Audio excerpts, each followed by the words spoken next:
Hello everyone, welcome to the channel. आज हम सूक्ष्म पाठ योजना डिस्कस करेंगे, जिसमें हम सबसे पहले प्रस्तावना क्वेश्चन के बारे में जानेंगे। तो सबसे पहले हम जब भी कोई सूक्ष्म पाठ योजना बनाते हैं तो उसमें कुछ जनरल इन्फॉर्मेशन फिल करेंगे, जैसे कि दिनांक, विषय, प्रकरण, कक्षा, कालांश और अवधि।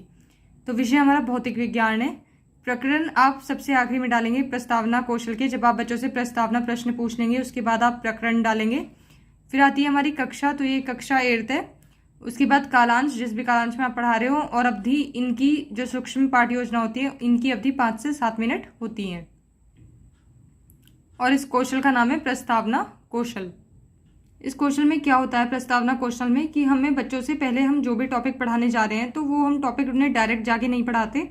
हम क्या करते हैं, पहले उनसे कुछ छोटे छोटे क्वेश्चन पूछते हैं। इन क्वेश्चन की जो संख्या होती है वो 4 से 5 होती है। तो हम क्या करते हैं, उनका इंटरेस्ट डेवलप करते हैं उनसे क्वेश्चन पूछकर, और फिर उन्हें अपने टॉपिक तक, यानी जो अपना प्रकरण है उस तक ले आएंगे। तो इसमें कुछ घटक होते हैं, जैसे कि पहला, कथनों एवं प्रश्नों का छात्रों के पूर्व ज्ञान से संबंध। तो इसमें जो भी हम प्रश्न बच्चों से पूछेंगे तो उसमें हम उनके पूर्व ज्ञान से संबंध करके पूछेंगे। ऐसा नहीं है कि हम कुछ भी अपनी मर्जी से पूछ रहे हैं। उन्हें जितना इंटरेस्ट आए जितना उतना ही अच्छा है। तो हम क्या करेंगे कि उनके जो भी उनका पूर्व ज्ञान है उससे संबंधित ही हम उनसे प्रश्न पूछेंगे। दूसरा, कथनों एवं प्रश्नों का मुख्य पाठ के उद्देश्य से संबंध।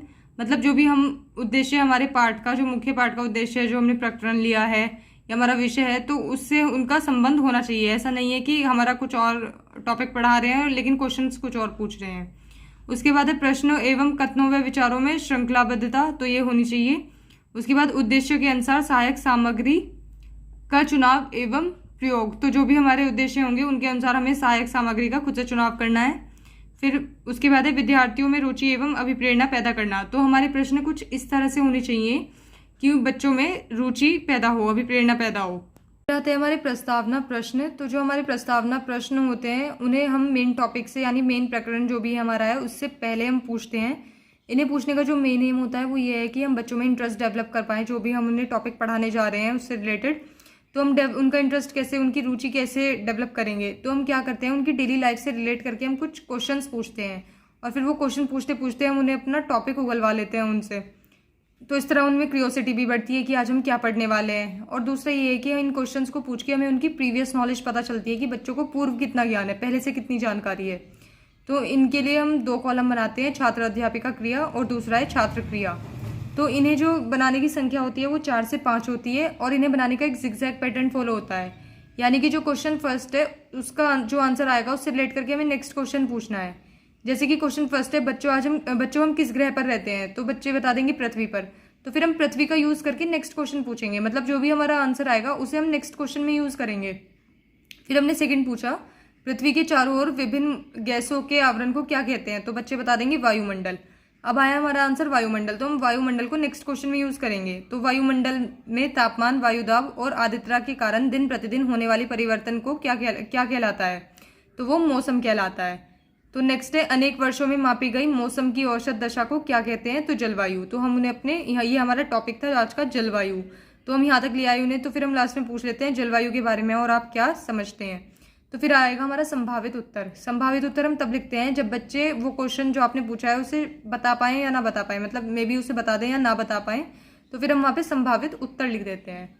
तो इस तरह से हम उन्हें अपने टॉपिक तक ले आए, जो कि था हमारा जलवायु। तो फिर हम उद्देश्य कथन लिख देंगे कि छात्राओं, आज हम जलवायु के विषय में विस्तार पूर्वक अध्ययन करेंगे। आते हैं मूल्यांकन तालिका।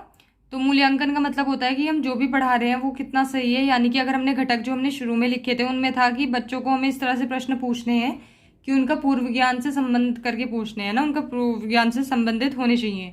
तो ये मूल्यांकन में वही है कि तो हमने कितना, मतलब सही, उनसे कितने सही ऐसे प्रश्न पूछे हैं जो हमने बिल्कुल घटक में लिखे थे ऐसे ही पूछे हैं कि नहीं। तो इनमें सांकेतक दिए हैं 0, 1, 2, 3, 4, तो उन पर ही टिक करते जाना है।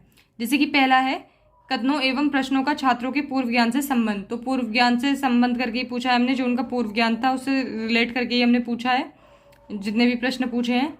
उसके बाद कथनों एवं प्रश्नों का मुख्य पाठ के उद्देश्य से संबंध। तो मुख्य जो हमारा पाठ है, जो भी हमारा प्रकरण है, उससे संबंध करके ही हमने बच्चों से प्रश्न किए हैं।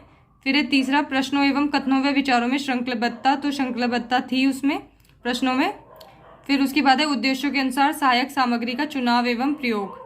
तो उद्देश्यों के अनुसार ही सहायक सामग्री ली थी। उसके बाद विद्यार्थियों में रुचि एवं अभिप्रेरणा पैदा करना। तो रुचि और अभिप्रेरणा पैदा होगी, कैसे होगी? जब हम बच्चों से उनकी डेली लाइफ से रिलेट करके पूछ रहे हैं, जैसे अभी हमने प्रस्तावना प्रश्न पूछे हैं, तो वो उनकी लाइफ से रिलेट करके पूछे हैं, रोज जिंदगी से, तो उनसे उनमें क्या आएगी? रुचि आएगी, है ना। वो जब बच्चे आंसर कर पाते हैं तो वो कॉन्फिडेंट फील करते हैं, तो उससे उनका रुचि भी आएगी और अभिप्रेरणा बढ़ेगी। तो हम यहाँ पे इनमें सब में टिक कर देंगे।